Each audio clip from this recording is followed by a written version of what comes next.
Voila! In view, a humble vaudevillian veteran, cast vicariously as both victim and villain by the vicissitudes of fate. This visage, no mere veneer of vanity, is a vestige of the vox populi, now vacant, vanished. However, this valorous visitation of a bygone vexation stands vivified, and has vowed to vanquish these venal and virulent vermin, vanguarding vice and vouchsafing the violently vicious and voracious violation of volition.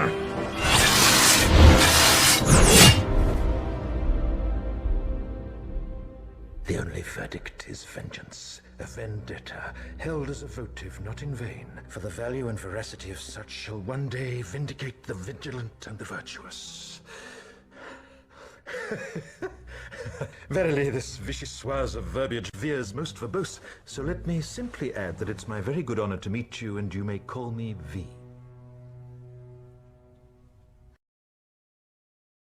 Remember, the 5th of November.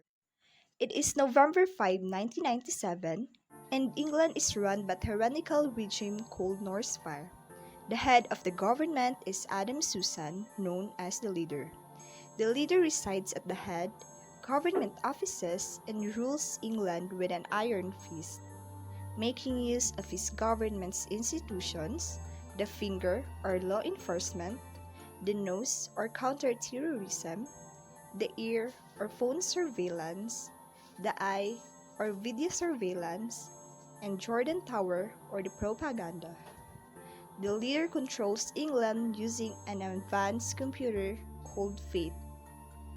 A 16-year-old Evie Hammond goes out into the night to begin her career as a prostitute. She is apprehended by a group of fingermen, police officers, and arrested. The fingermen say that they are going to rape, then kill her. Before they can touch her, however, a cloaked figure wearing a Guy Fawkes mask attacks the men and rescues Evie. The figure takes Evie to a roof and points out the House of Parliament. Parliament then explodes, and the figure acknowledges that it was he who blew it up. In the aftermath of the explosion, the leader speaks with the leaders of each branch of Northfire: Eric Finch, the nose; Derek Almond, the finger; Brian Etheridge, the ear; and Conrad Heyer, the eye. The leader demands that Finch track down the terrorist responsible for the bombing and kill him. At Jordan Tower, Lewis Prothero prepares to broadcast information. His programmer, Roger Dascombe, explains to Derek Almond that Prothero is the voice of fate. Prothero reads information gathered and predicted with a fate computer. The terrorist blindfolds Evie and takes her to his home, the mysterious Shadow Gallery. There, he introduces himself as V and shows Evie his home, full of books, music, and art, all of which the Northfire government has banned for being subversive. V asks Evie to tell him about herself. She explains that there was a nuclear war between the United States and the Soviet Union, resulting in the destruction of most of the world. In the following years, the brutal Northfire regime rose to power. It rounded up blacks, homosexuals, and radicals, and sent them to camps to die. Evie's mother died when Evie was young, and Evie's father was taken to a camp afterwards. The next day, V kidnaps Prothero. In the Shadow Gallery, V reminds Prothero of his past. Prothero used to be sadistic guard at the Larkhill prison, a place that was in actuality a concentration camp. V tells Prothero that V was the man in room 5, an admission which terrifies Prothero. V then burns Prothero's crystal collection, an act that leaves Prothero insane. A new broadcaster takes over as the voice of fate, but England begins to lose its trust in the media. The leader thinks about his relationship with the English people. He admits to being a fascist and dismisses all talk of liberty and rights. His only love, he thinks privately, is the fate computer itself. Shortly afterwards, V goes to the Old Bailey, a famous London landmark, and has a conversation with a statue of Lady Justice outside. He accuses Lady Justice of betraying him. Afterwards, he blows up the Old Bailey. Evie, still at the Shadow Gallery, tells V that she wants to help him to thank him for saving her life. V dresses Evie as a prostitute and sends him to his next victim, Bishop Anthony Lilliman. Lilliman regularly has sex with child prostitutes, a fact which many government officials are aware of and condone. Alone with Evie, Lilliman attempts to seduce her. Evie opens the window and V jumps inside. He forces Lilliman to take Holy Communion. Lilliman, terrified, does so, only to learn that the communion water is laced with cyanide. Evie is upset by V's actions and protests that killing is immoral. Meanwhile, investigating Lilliman's murder, Finch discovers that Lilliman was a chaplain at Larkhill Prison and worked alongside Prothero. V accomplishes his next murder alone. He goes to the house of Delia Surridge, an aging doctor who is secretly in a relationship with Eric Finch. Delia worked at Larkhill Prison as a researcher. One prisoner, she remembers, was held in room 5. He became super strong and underwent a mental transformation as a result of the drugs she gave him. The prisoner used fertilizers to escape from Larkhill. One night, Delia wakes up and finds V standing over her. Delia explains that she regrets her involvement in Larkhill. V nods and says he's killed in her sleep with a painless injection. Derek Almond, detecting trouble at Delia's home, goes to investigate. There, V kills him easily. Finch, investigating the killings, finds Delia's diary, including descriptions of a man from room 5. He realizes that V has been killing off Larkhill workers for the last 4 years.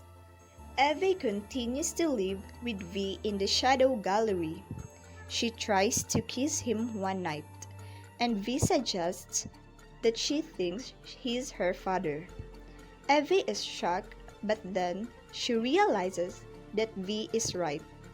V leads Evie, blindfolded, away from the Shadow Gallery and slips away from her. Evie is now completely alone in London. Meanwhile, Rosemary Almond, Derek Almond's widow, is denied a pension by the government. Impoverished, she forced to turn to men like Roger Dascombe for help, even though they only seem to be interested in having sex with her. V hijacks Jordan Tower and broadcasts a message in which he urges the people of London to rise up against their tyrannical leaders and be their own masters. In the aftermath of the incident, Mr. Finch quarrels with the new head of the Finger, Peter Creedy, who mocks Finch for loving Delia Surridge. The leader sends Finch on a short vacation to clear his mind. Meanwhile, Evie has begun living with a middle-aged gangster named Gordon. Evie seems to be attracted to Gordon. They spend time at the Kitty Cat Killer Club, which is also frequented by Rosemary Almond, who eventually is forced to work as a showgirl. Gordon feuds with the gangster Alistair Harper.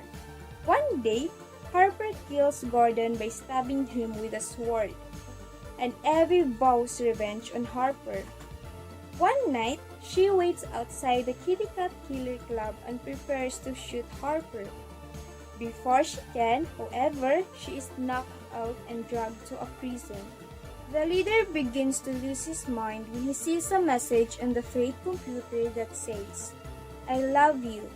The strength of the Northfire regime is further compromised when V blows up the Ear and Eye headquarters.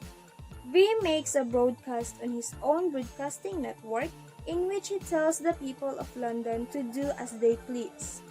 As a result of these actions, riots break out throughout England.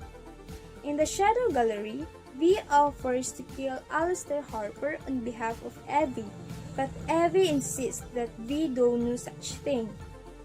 In the days following these bombings, Rosemary Almond buys a gun from Alistair Harper. Peter Creedy, recognizing that the leader is becoming weak and unstable, pays Harper to organize a private army, which Creedy will shortly use to overthrow the leader. At the same time, Helen Hayer, an ambitious, cold-hearted woman, plans to use Harper to overthrow Creedy and install her husband, Conrad Hayer, as the new leader of England. Meanwhile, V reveals to Evie that he has had access to the Fate computer for the past 4 years, and he was the one responsible for the "I love you" message that drove the leader insane. V shows Evie other parts of the Shadow Gallery, including his collection of explosives and a subway train that connects to the tracks of the London Underground. Eric Fringe has been on vacation for some time now. His loyal number 2, Dominic Stone, is now the head of the Nose. While Finch is away, he decides to take LSD in order to think as V thinks. He goes to Larkhill Prison and has an acid tape. At the end of his trip, he is reborn with a new, intuitive mind. He walks away from Larkhill back to London. On his way, he sees the Victoria train station and realizes that it's V's lair. He goes into the station and finds V. In the ensuing fight, Finch shoots V. In order to restore confidence in the government, the leader goes out in public to make a speech. While he's in public, Rosemary Almond kills him in vengeance of his indifference to her pain. At the hospital, Finch appears and tells the remaining government officials, including Conrad and Helen Hayer, that he shot V. V, still alive but bleeding heavily, crawls back to the Shadow Gallery where Evie is waiting. V explains to Evie that she must never remove his mask even after he dies. He also tells her that there is a block in the subway lines and begs Evie to give him a Viking funeral. Evie is enormously moved by V's death and puzzled by his request. She contemplates removing V's mask. Eventually, she realizes that she must not diminish V by reducing him to one man. She leaves V's mask on, recognizing that V is more powerful as a symbol than as a man. She decides to take V's place as an anarchist revolutionary. In the aftermath of the leader's assassination, Peter Creedy takes over Northspire. He announces that if V doesn't appear that night, he should be presumed dead. Harper betrays Creedy and slits his throat, saying that he's had a better offer from Helen Hayer. Before his death, V arranged for Conrad Hayer to be sent a video of Helen Hayer having sex with Harper. Conrad is infuriated.